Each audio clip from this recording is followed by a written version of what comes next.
این دنیای زودگذر با تمام غم و درد و خوشیاش تمام میشه و زمانی که مرگ ما فرا رسید، موت شدیم، همه چیز تمام میشه.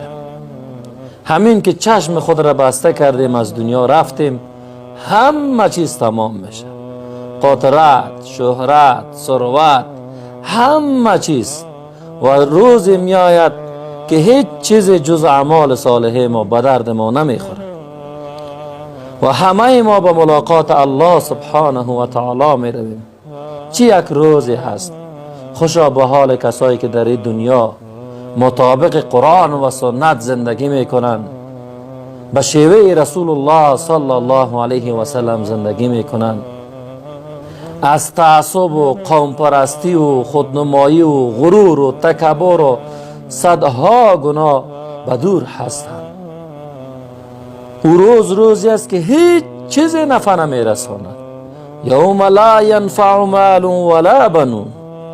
روزی است که نه مال نه اولاد، هیچ چیزی به درد انسان نمیخورد الا من اتى الله بقلب سلیم، جز قلبی که دور از شرک باشد، دور از کفر باشد، دور از ریا باشد، قلب سالم باشد، قلبی باشه که طبق اسلام زندگی کرده باشد، در اسلام مکمل داخل شده باشد. جز همین دیگر چیز به درد نمیخوره.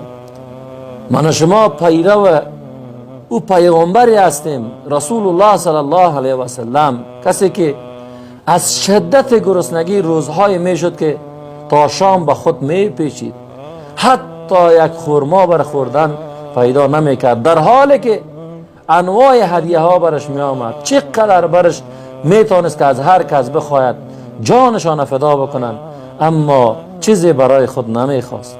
همیشه همه چیز تقسیم میکرد. اما ما امروز همه در غم دنیا پرستی، همه در غم چی خودنمایی و تکبر. بیایم برادران و خواهران مسلمانان، حقیقت زندگی خود را درک بکنیم، ببینیم که چند وقت دیگه حیات هستیم یا نیستیم. تا وقتی که مرگ ما فرا میرسد کوشش بکنیم که اعمال خود را درست بکنیم، طبق قرآن و سنت زندگی بکنیم.